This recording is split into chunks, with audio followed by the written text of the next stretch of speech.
compte des évolutions applicables à compter du 1er janvier 2020, à savoir, dans la partie fixe des attributions de compensation, intégration des attributions de compensation de Villeneuve-en-Ré, qui nous ont donc rejoints au 1er janvier 2020. Prise en compte des impacts financiers des compétences transférées au 1er janvier, dans la partie fixe des attributions de compensation, qui concerne le transfert de compétences sur les eaux pluviales, sur la démoustification et sur la compétence petite enfance, enfance jeunesse. Donc ça concerne plus les communes de la communauté de communes de Pornic, parce que la petite enfance, enfance jeunesse était déjà une compétence intercommunale du côté de Cœur-Pays-Brel, mais en fait ça a évolué au 1er janvier 2020 du côté de Pornic. Et dans la part variable des attributions de compensation, remboursement du service de navette estivale à la ville de Pornic, cofinancement du service commun, recherche de financement et assistance au montage de projet. C'est une personne qui est mutualisée entre les communes et l'agglo, et donc chaque commune participe aux charges de fonctionnement. Et remboursement des achats de masques par la communauté d'agglomération pour le compte des communes pendant la période de confinement. Déduction faite des aides de l'État. Au regard de ces éléments, le Conseil communautaire du 19 novembre 2020 a arrêté à l'unanimité les montants définitifs des attributions de compensation en fonctionnement à percevoir ou reversés aux communes membres de la communauté d'agglomération pour les Pays-Bas, au titre de l'année 2020, tel que précisé dans le rapport CIO. Il appartient donc désormais à la commune de Sainte-Pazanne, comme d'ailleurs aux autres communes, aux 14 autres communes de l'agglo, de se prononcer sur les transferts de charges évalués par la CLEC pour l'année 2020, par délibération du Conseil municipal dans les 3 mois suivant la date de notification du rapport par le président de la CLEC. Le président de la CLEC qui est donc le président de Pornic-Agglo-Pays. Le rapport est également transmis à l'organe délibérant de l'EPCI pour validation. En cas d'approbation du rapport de la CLEC, par délibération concordante du Conseil communautaire et des conseils municipaux des communes membres, les attributions de compensation des communes concernées seront réajustées en fin d'année 2020 au regard des montants définitifs arrêtés par la CLEC, tels que définis dans le tableau ci-dessous. Donc vous avez les montants commune par commune qui vous donnent d'une part les attributions prévisionnelles pour 2020 en fonctionnement et les attributions définitives pour 2020. Donc ces attributions définitives pourront nous servir pour démarrer le budget sur 2021. Et donc vous voyez que pour Sainte-Pazanne, on évolue en fonction de ce qui a été dit par avance, là, en fonction des évolutions des différentes compétences. On évolue de 337 227 € à 332 601 €. Et en investissement, c'est un peu nouveau d'ailleurs, ça date que depuis 1 ou 2 ans, les attributions de compensation en investissement, parce que la loi a évolué par rapport à ça. Et donc vous voyez les évolutions que ça représente. Pour Sainte-Pazanne, en prévisionnel, on était à 35 857 et en définitive, on sera à 36 062. Ce qui va nous être informé par l'agglo et que l'on aura donc comme point de départ pour le budget 2020. Le conseil municipal est appelé à valider le rapport 2020 de la CLEC, de la communauté d'agglomération. J'ai l'impression que ça marche un peu avec les virgules, mon truc. Voilà. Est-ce qu'il y a des observations sur ce qui vous est présenté? Un peu complexe, on aura l'occasion sûrement d'en discuter en courant de mandat, l'histoire de la CLEC, des compensations. Je dois vous avouer que moi j'aurai des commentaires, mais je pense qu'on les fera. Il faut vraiment rentrer dans les dossiers pour comprendre. Là, bon, c'est la première année et donc ça s'impose quelque part à nous. Et donc, s'il n'y a pas d'observation, est-ce qu'il y a des oppositions ou des abstentions sur ce qui vous a été présenté? Merci pour ce vote. Le point numéro 3 concerne des décisions modificatives numéro 3 concernant le budget principal de la commune. Et je vais demander à Nathalie de nous en faire le commentaire. Merci. Donc, le point numéro 3 découle de ce qu'on vient de voir, du point numéro 2. Afin d'honorer les sommes dues en instance, il convient de modifier les crédits budgétaires du budget principal commune comme suit. Section de fonctionnement. On a eu une recette à l'article 013 64 19, remboursement sur rémunération du personnel de plus 4 630, ce qui nous permet de financer l'article 73 211, attribution de compensation, une recette négative. Section d'investissement. Une dépense à l'article 2046, attribution de compensation d'investissement, plus 32 500, qui s'équilibre avec une dépense à l'article 2152, installation de voirie, moins 32 500.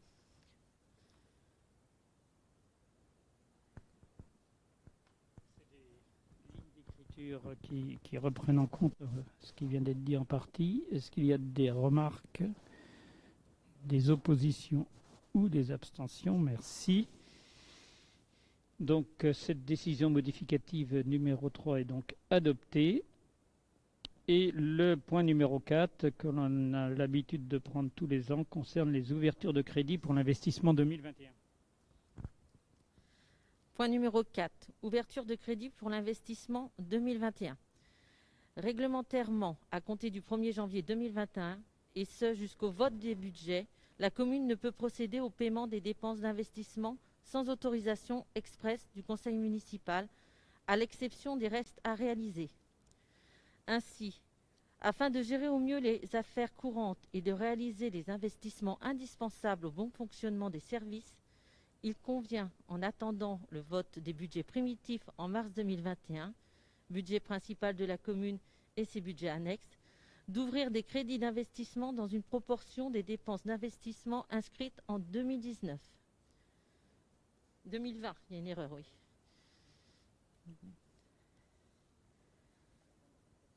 Voilà. Il est demandé au conseil municipal d'autoriser l'ouverture de crédits d'investissement à hauteur de 25% des crédits d'investissement ouverts en 2020 au titre des budgets principaux et des budgets annexes. Y a-t-il des remarques? C'est vraiment une facilité administrative. Ça n'engage pas du tout les budgets, on verra après, mais ça permet de fonctionner jusqu'à fin mars, jusqu'au vote du budget. Des oppositions ou des abstentions? Merci. Dans le cadre de l'aménagement de la rue du Tenu, nous avons à délibérer ce soir sur une demande de subvention dans le cadre du plan de relance. C'est des choses qui nous sont arrivées par le département là, cet automne, comme quoi il les incitait les communes à avancer dans leurs travaux et on pourrait avoir accès à des subventions pour nous aider dans ces travaux. Donc je rappelle que dans le centre-ville, un nouveau quartier cœur de l'îlot va voir le jour, ainsi qu'une résidence senior et des logements sociaux. L'aménagement de la rue du Tenu permettra de sécuriser la desserte de ce nouveau quartier. Il faut savoir que c'est une rue qui était en état moyen depuis quelques années, mais on attendait que ces travaux se réalisent pour pouvoir réaliser les travaux de la rue du Tenu. Les logements sociaux et de résoudre ou diminuer les problèmes de sécurité en ralentissant les voitures. La commune souhaite également améliorer les déplacements dans le bourg. Cet aménagement permettra la mobilité de tous, qu'ils soient à pied, à vélo ou en voiture.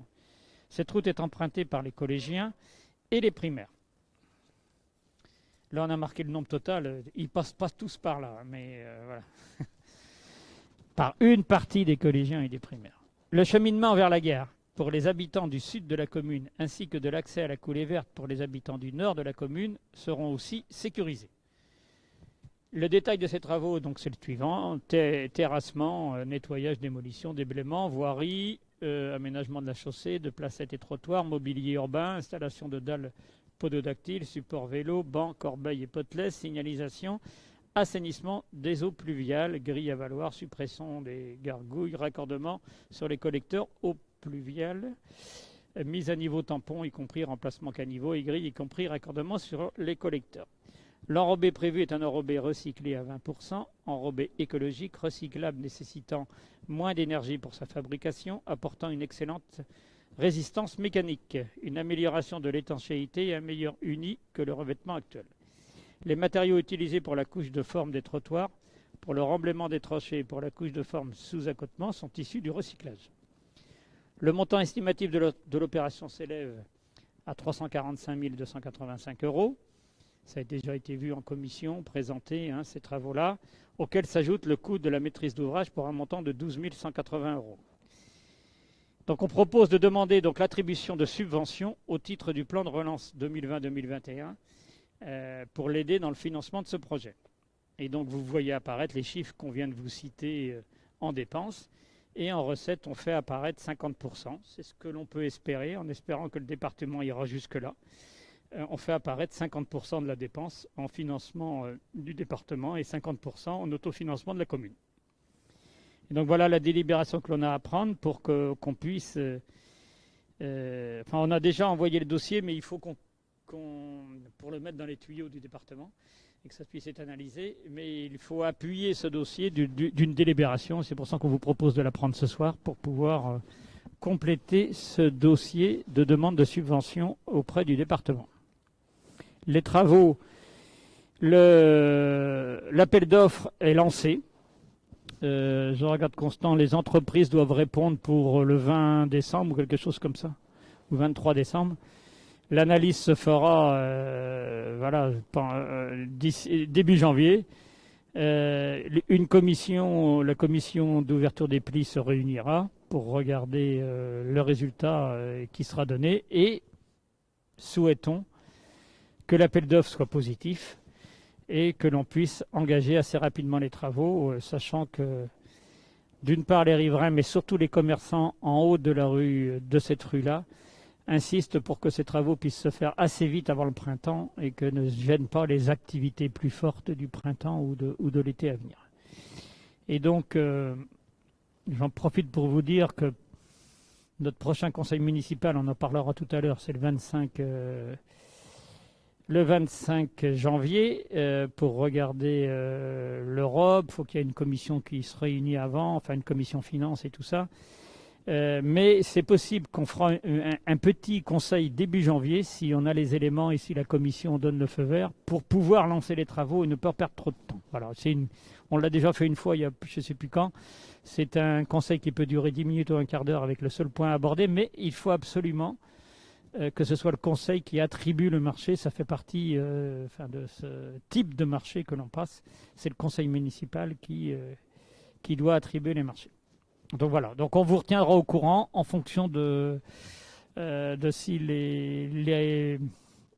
c'est fructueux, j'allais dire l'appel d'offres, qu'on puisse se réunir pour pouvoir ne pas retarder la mise en route de ce chantier. Mais pour l'instant, on en est sur la demande de subvention pour nous accompagner. Est-ce qu'il y a des observations? Est-ce qu'il y a des oppositions ou des abstentions? C'est assez rare qu'on refuse de demander des subventions. On est fidèle à nous-mêmes. Et le sujet 6 concerne aussi des demandes de subventions qui ont été renforcées en 2020. Vous savez, suite à la crise, il y a quand même un certain nombre de choses qui arrivent d'aide aux entreprises, mais aussi d'encouragement aux collectivités pour faire avancer les choses et faire reprendre la machine économique. Et donc là, c'est les travaux de rénovation énergétique des bâtiments. Dans le cadre de la DSIL 2020, dotation de solidarité, je ne sais même plus ce que ça veut dire. C'est une dotation d'État, hein, comme la DETR quand on l'a su. Ça va être écrit dans le texte, peut-être bien après, non? Pour l'investissement local. Merci, Mariette. Voilà, le I et L, c'est pour l'investissement local. Monsieur le maire rappelle que la rénovation énergétique sur les bâtiments communaux se poursuit avec pour objectif principal la réduction de la consommation d'énergie et la réduction des émissions de gaz à effet de serre. Les projets que l'on peut inscrire dans ces dossiers-là, c'est d'une part l'isolation de la salle du rez-de-chaussée du centre social par la pose d'un doublage thermoacoustique des murs et d'un isolant dans le vide de la construction. Donc vous savez que le centre social, qui a évolué en centre de santé, d'ailleurs, on ferait mieux de dire le centre de santé, enfin, bon, c'est une évolution qui a eu lieu, a été rénové en partie, mais tout ce bâtiment n'a pas été rénové. Il reste encore une partie en bas, la salle à droite quand on rentre et à gauche, à rénover. Et donc c'est ces parties-là qui ne sont pas utilisées aujourd'hui par les professionnels médicaux qui sont dedans. C'est ces parties-là qui restent à rénover. sachant qu'on a déjà quelques demandes qui nous arrivent pour pouvoir louer ces bâtiments, ces bureaux disponibles. Et puis ça concerne aussi ces projets de demande de subvention, la rénovation et de la régulation des chaudières sur 6 bâtiments communaux, à la salle Tournemine, à Maïcotte, dans l'ancienne école maternelle, à la salle Henri Pinault. Donc ça c'est l'école de musique. La salle Escalderet et le restaurant scolaire. Actuellement, les sites des bâtiments communaux sont équipés de régulations vieillissantes, dont certains sont hors service, de marques différentes et non communicantes. La régulation sera rénovée avec une mise en place d'une centrale de communication. Ce dossier-là, ça fait déjà un dossier que l'on porte en contrat avec le CIDELA de réflexion sur comment optimiser notre fonctionnement énergétique. Ça fait partie d'une des aboutissements de ces différentes réflexions que l'on a là. Et donc ça, on a fait ces frais, là, ils sont réels, et donc on demande à être accompagné financièrement sur ces montants. Quand je dis réel, c'est encore estimatif parce qu'on n'a pas les factures de tout. Il y en a une partie de faite, mais peut-être qu'on a à peine tout encore. Le montant estimatif est donc à 31 528 €. Vous avez la répartition. Et donc, ce que l'on demande, c'est là aussi, comme au département, 50% de financement d'État à travers la dotation de solidarité et d'investissements locaux, ou je ne sais plus comment tu m'as dit, pour l'investissement local. Je crois que c'est ça. C'est pour l'investissement local.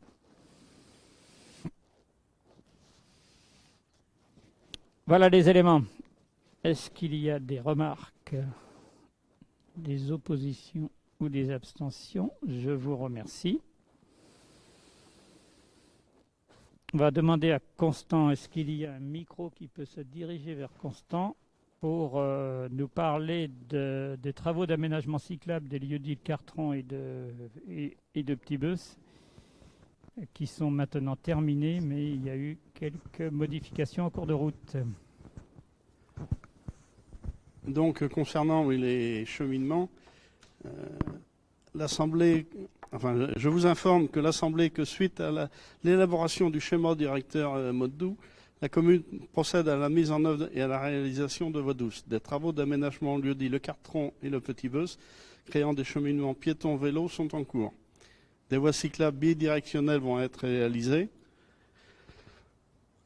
Par délibération en date du 3 décembre 2019, le marché avait été attribué pour la tranche ferme et la tranche conditionnelle à l'entreprise Colas Centre-Ouest Gadet, pour un montant de 158 416,52 hors taxes. Un premier avenant de 11 199,99 a été pris lors du conseil municipal du 8 juin 2020. Dans le cadre de ce marché public, je présente un deuxième avenant, à savoir des travaux complémentaires, pour un montant total de 6 594,04 hors taxes.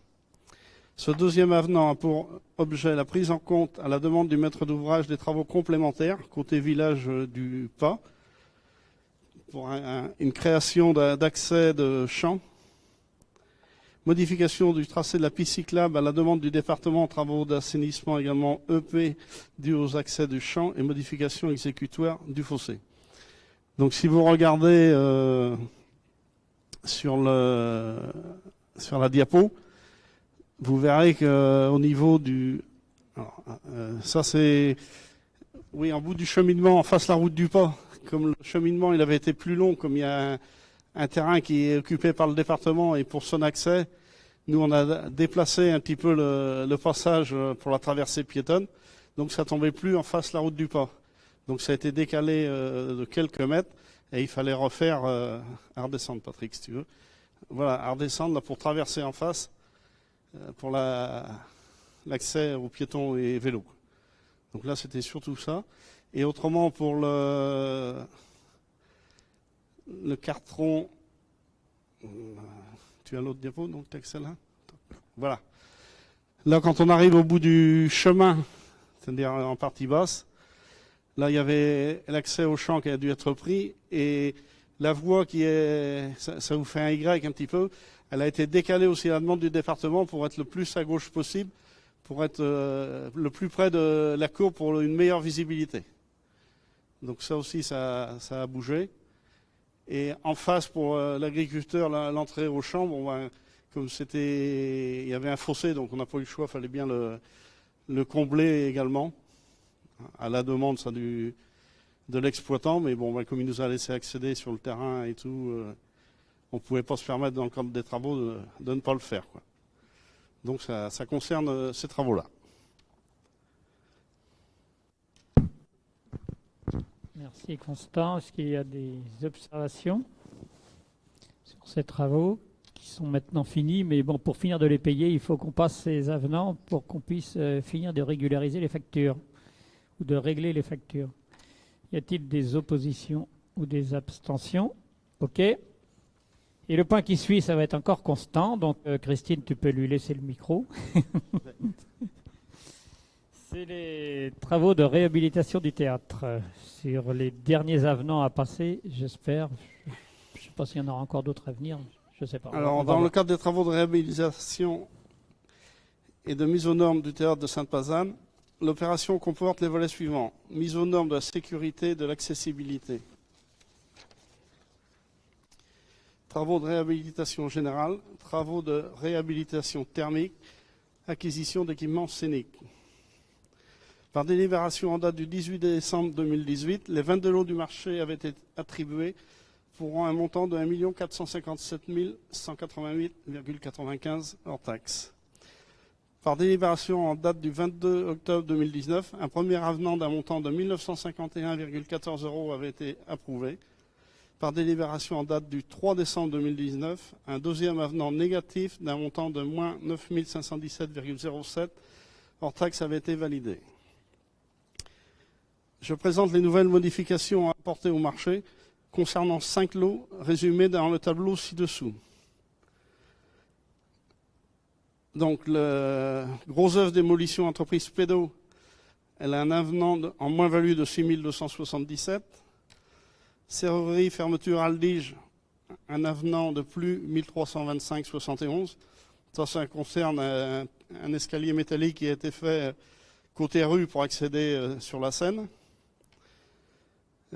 RH menuiserie bois, ça c'est un avenant de plus 183,20 €. Cloison doublage placo isolation, ça c'est un avenant également en plus de 3 756 €. Ça c'est pour les dessous au niveau du sous-sol pour les cloisons coupe-feu. Et autrement, brun peinture, un avenant en moins-value de 3 037,92 €. Sur le total, ça nous fait un avenant négatif de 4 000 € à peu près, 4 100 €. Là, on est plutôt en dessous.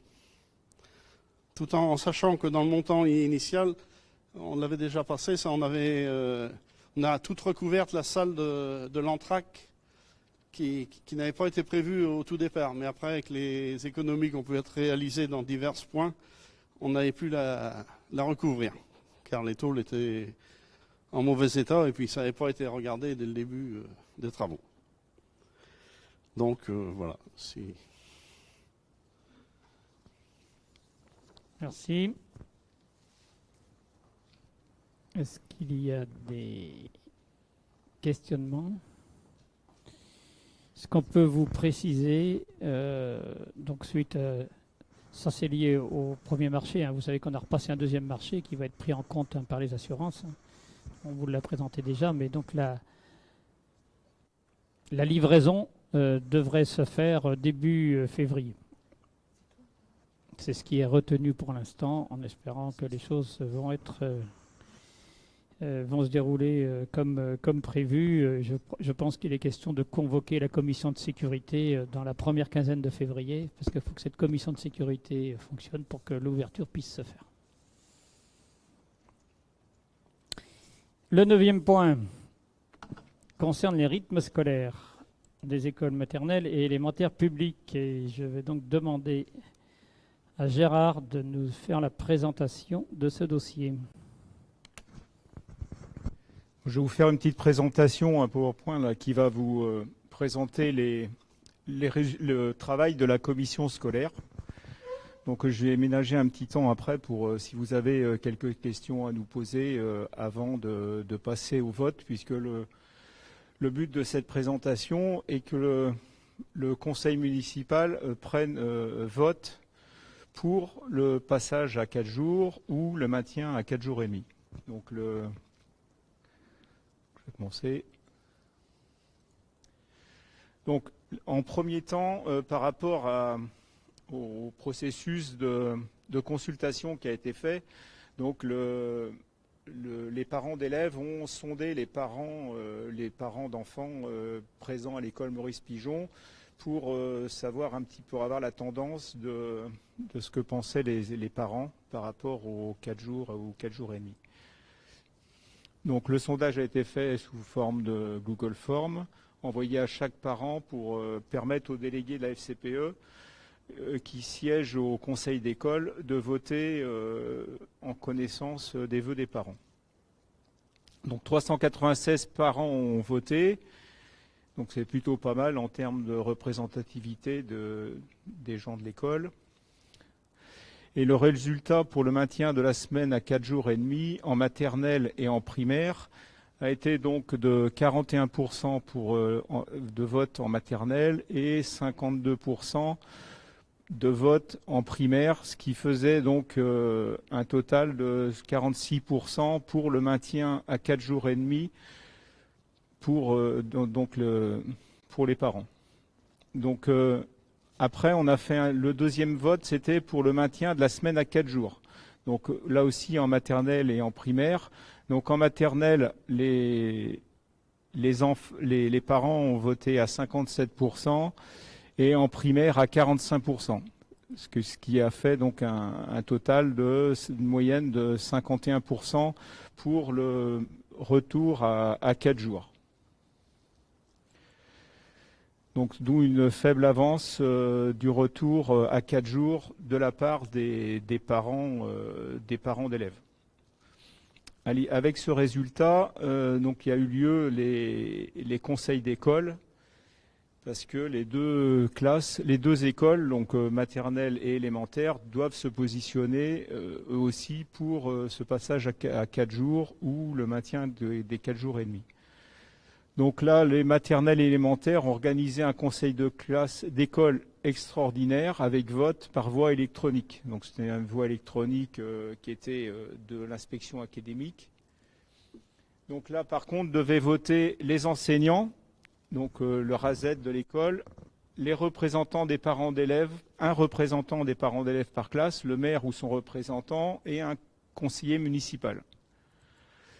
Donc ça représentait 36 votants en élémentaire et 19 votants en maternelle. Donc les résultats du vote, donc pour le maintien de la semaine à 4 jours et demi en maternelle, a été de 5 voix et en primaire de 11 voix. Donc pour le maintien de la semaine à 4 jours et demi. Et par contre, donc ça faisait une moyenne de 29,5% pour le maintien à 4 jours et demi. Par contre, pour le passage de la semaine à 4 jours, en maternelle, il y a eu 14 voix et en primaire, 23 voix. Ce qui conforte la demande donc, de l'école, puisque l'école, c'est eux qui étaient demandeurs du retour à 4 jours. Donc par rapport aux résultats des élections, du vote qui a été fait au conseil d'école, on s'aperçoit que la demande à 4 jours et demi est quand même très forte auprès de l'école. À 4 jours, est très forte auprès de l'école. Par contre, 2 personnes ne se sont pas exprimées, d'où un résultat nettement favorable pour le passage à 4 jours. Donc la commission scolaire a travaillé à la vue de ces résultats et a essayé de trouver un petit argumentaire pour vous aider à prendre votre décision ce soir. Donc on a sorti donc les avantages et les inconvénients au passage à 4 jours. Donc les avantages, on en a énuméré certains. Donc moins de jours d'école, puisque donc on sera sur 4 jours, ça fera 4 fois 6 jours, 4 fois 6 heures pour une semaine de 24 heures. Donc moins de temps de présence à l'école.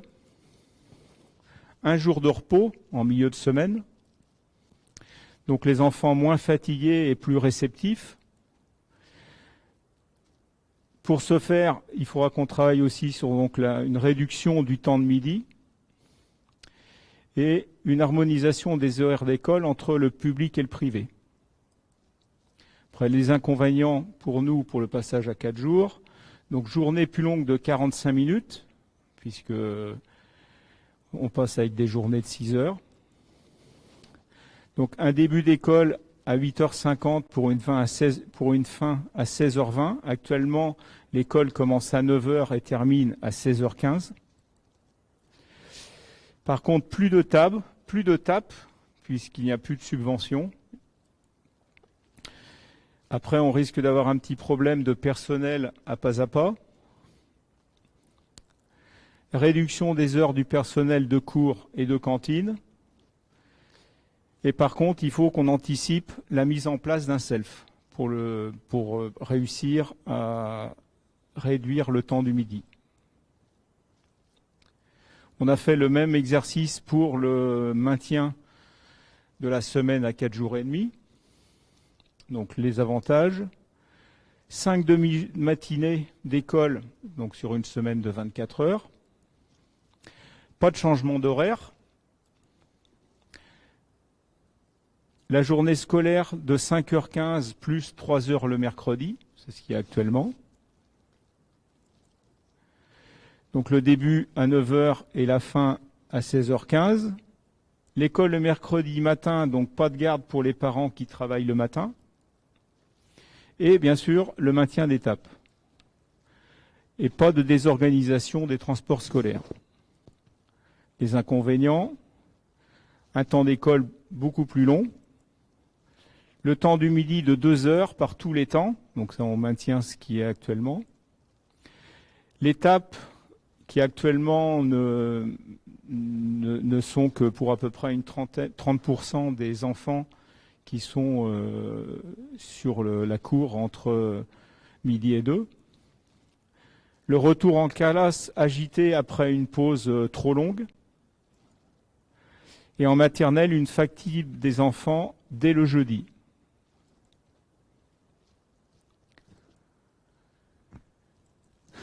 Donc la décision de la commission scolaire. Sur l'agglomération, actuellement, il y a 5 communes qui sont encore à 4 jours et demi. Rouen, qui a le public à 4 jours et demi et le privé à 4 jours. Saint-Hilaire, qui sont encore à 4 jours et demi, mais qui ont déjà voté en conseil municipal le retour à 4 jours. Donc, si on veut être cohérent par rapport aux résultats, donc la commission scolaire vous propose de suivre la majorité des parents de la commune par un retour à 4 jours. Ce qui porterait la journée d'école à 6 heures par jour pour une semaine de 24 heures. Et pour ce faire, le temps de midi passera à 1h30 et nous travaillons déjà sur un système de self pour réduire les temps d'attente et de préparation entre les services, quel que soit le résultat du vote. Donc aujourd'hui, c'est des choses qu'il faut qu'on mette en place pour réussir à passer à la semaine de 4 jours. Par contre, en commission, on a décidé de travailler quand même et de réduire le temps scolaire pour déjà le bien des enfants, puisque c'est actuellement un peu compliqué les 2 heures de temps du midi. Pas forcément le temps scolaire, mais le temps présent à l'école. Oui, le temps présent à l'école. Pareil, parce que le temps scolaire, il est réglementé. Il est réglementaire. Donc actuellement, la journée scolaire font 5h15 avec 2 heures le midi. Donc pour un passage à 4 jours, on aura donc des journées scolaires qui seront de 6 heures.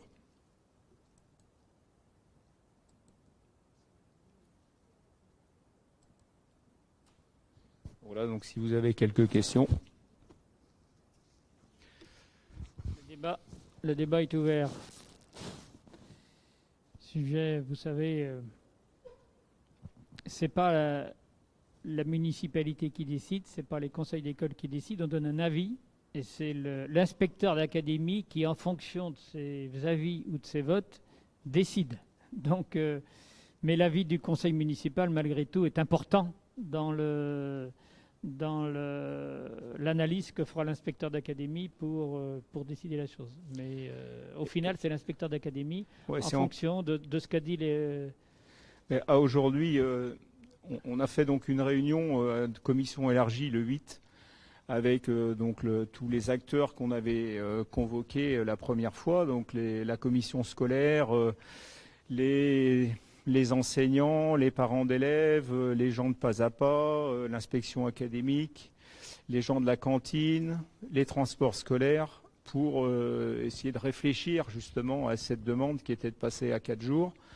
Et donc dans le processus de choix, il fallait que les conseils d'école, donc les 2 conseils d'école se prononcent, ainsi que la mairie. Donc les 2 conseils d'école se sont prononcés, donc vous avez vu le résultat, 67% pour un retour à 4 jours.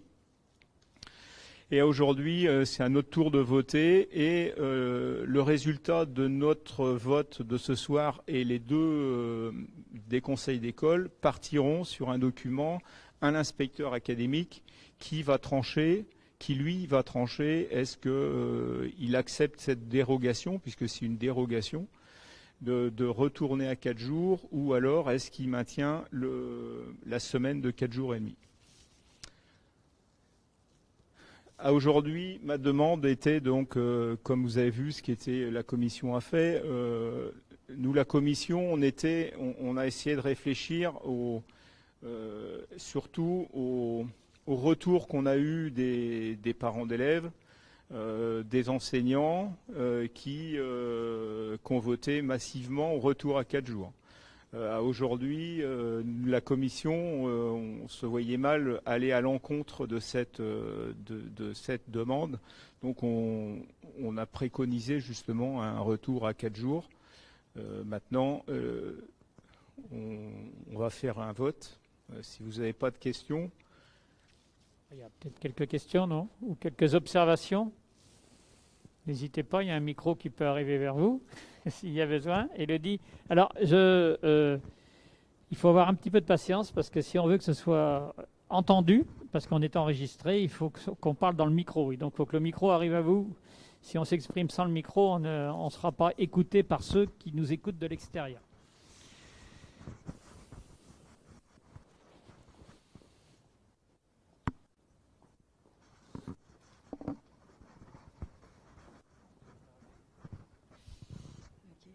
Bonsoir. Oui, ma question, en fait, elle était... Bon, j'ai un peu mon avis sur la semaine des 4 jours et demi, mais pour prendre une décision, il faut aussi...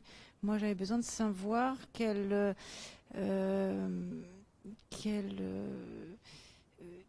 impact on pouvait avoir, enfin, c'est pas un impact, mais sur l'association Pas à Pas.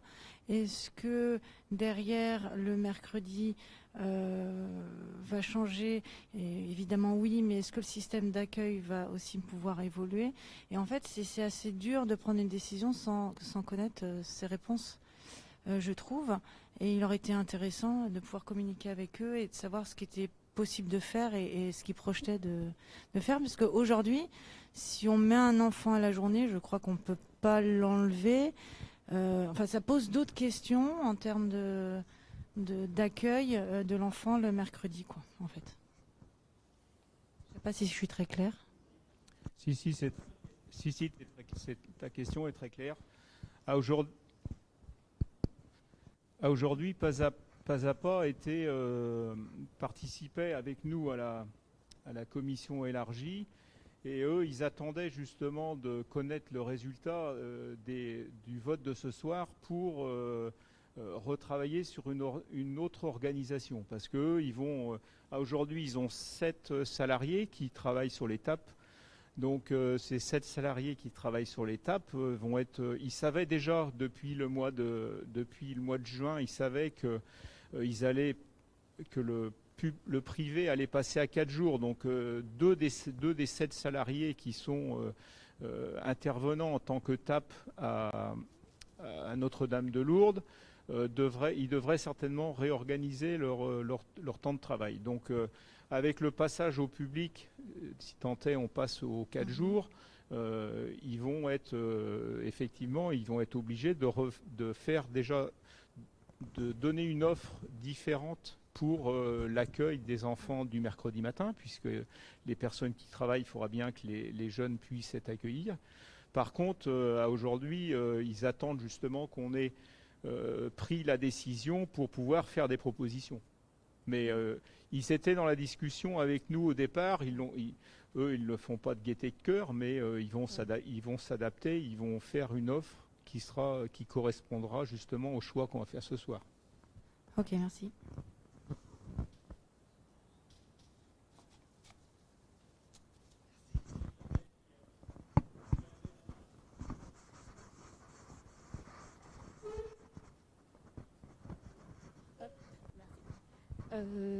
De toute façon, le privé passe aux 4 jours, quelle que soit notre décision. Et Oui, donc, pas à pas va devoir s'adapter. Et aux 4 jours et aux 4 jours et demi, ça me paraît pas très faisable. Ouais. Donc, vaut mieux que tout le monde passe, enfin, que ce soit uniformisé sur la commune. si notre choix de vous proposer un passage à 4 jours a aussi été pris en connaissance justement en s'apercevant que le fonctionnement avec d'un côté 4 jours et de l'autre côté 4 jours et demi était compliqué pour nous, parce qu'il y a aussi pas mal de choses. Il y a la cantine, et pas à pas. Donc, et les transports scolaires, il y a plein de choses qui font que même si aujourd'hui on décidait de ne pas passer à 4 jours, c'est vrai qu'il y a des choses qui vont être obligées de se remettre en place, et ça ne va pas nous faciliter la tâche. Bon, enfin, il y a quelques années, on était à 4 jours et demi, à 4 jours, et ça posait un problème de passer à 4 jours et demi. Je sais pas. Ouais, on revient en arrière, quoi, en fait, c'est tout. Oui, on revient en arrière, mais Ouais. Et puis en plus, là, vu les horaires que tu annonces, ça fait que les enfants resteront qu'un quart d'heure de plus à l'école par jour et ils gagnent une demi-journée. oui, c'est ça. Moi, je suis favorable aux 4 jours, hein, ça c'est sûr. Ouais, à aujourd'hui. Aurélie, il faut parler dans le micro, s'il te plaît. Alors,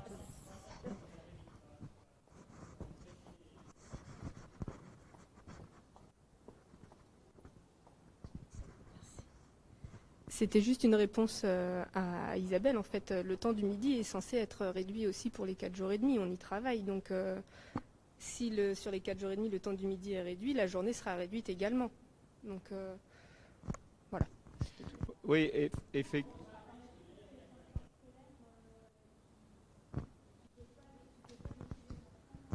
Essayez de parler dans les micros, s'il vous plaît.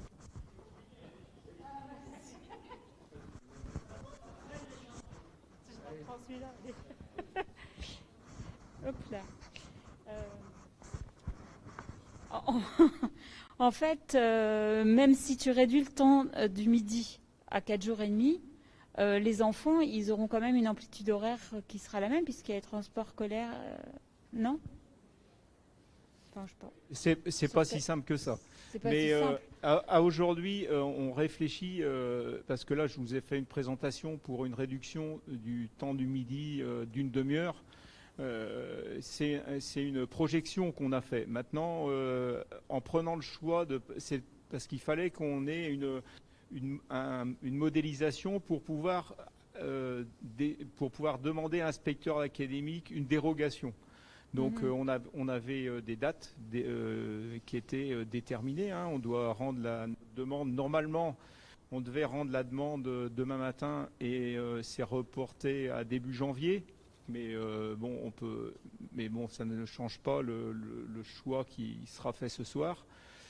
Par contre, on a encore un mois complet. On a jusqu'à la fin janvier pour reproposer des dates définitives, parce que il faut maintenant des horaires définitifs, parce qu'il faut qu'on travaille avec l'écart, il faut qu'on travaille avec la cantine. Il y a plein de choses qu'on doit encore mettre en place. Peut-être qu'on ne changera le temps du midi que de 20 minutes.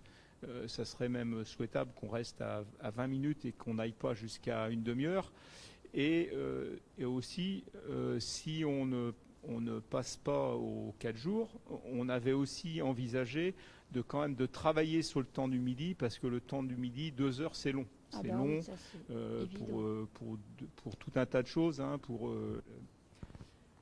le temps, et puis surtout l'énervement qu'il peut y avoir sur les courses. Et 2 heures, c'est de trop, donc on doit travailler aussi dessus. Mais après, la journée, de dire que ça, on va la réduire, c'est sûr que les enfants, à aujourd'hui, le bénéfice qu'ils pourront avoir, c'est qu'ils auront un jour de repos en milieu de semaine. Et c'est aujourd'hui, c'est ce qui est à mettre en avant pour moi. Mm.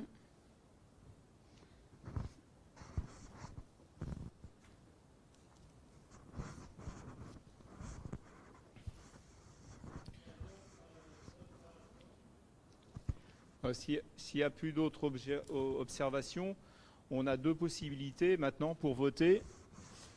Donc, merci de votre écoute. La commission...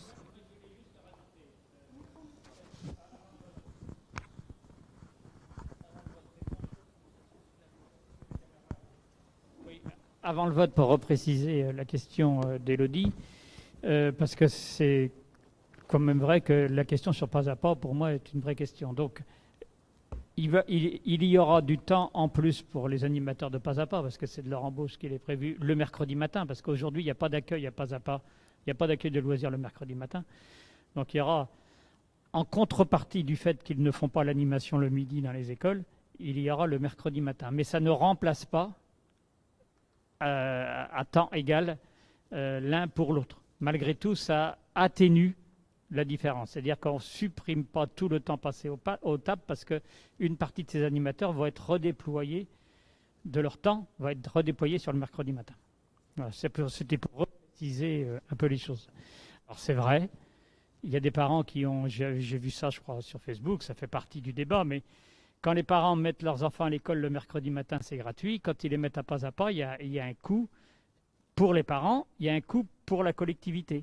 Parce que le coût que payent les parents quand ils les mettent à pas n'est pas supporté à 100% par les parents. Il y en a une partie du coût qui est supportée par la collectivité. Donc c'est un coût à la fois pour les parents, mais aussi pour la collectivité. Voilà, c'était pour repréciser un peu les choses sur cela. Donc maintenant, est-ce qu'on est prêt à voter sur cette question-là, ou est-ce qu'il y a encore d'autres interventions ? La question se posait, est-ce qu'il y en a qui demandent, qui seraient plus à l'aise à voter à bulletin secret, ou vous voulez qu'on vote à main levée ? Donc je vais vous poser la question. Notre règlement intérieur dit qu'on peut voter à bulletin secret si le tiers des membres du conseil municipal le demande. Donc qui demanderait le vote à bulletin secret ?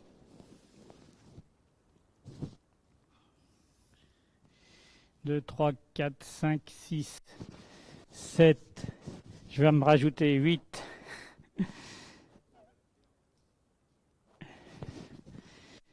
Ouais, c'est Aurélie, ça a rajouté. Donc il y a le tiers, donc on va vous distribuer un petit papier. Vous mettez, moi je propose que 4 jours ou 4 jours et demi. Parce que dire oui ou non à une question, enfin ça va être un peu complexe parce qu'on ne va pas trop savoir à quoi que l'on répond comme question. Vous écrivez 4 ou 4 et demi. Et puis on va dépouiller cela. Ça va aller assez vite. Oui, allez-y, hein, parce qu'il ne faut pas qu'on passe... oui, je pense qu'on a dû mettre les papiers avant. Prenez des papiers, faites-le passer à votre voisin, ça va aller plus vite comme ça, mais... Non, t'as pas le droit. Bon, allez. On a gagné du temps avant. Oui, bien sûr. Les gens qui ont des pouvoirs, hein, vous en rappelez, vous prenez 2 papiers. Hein.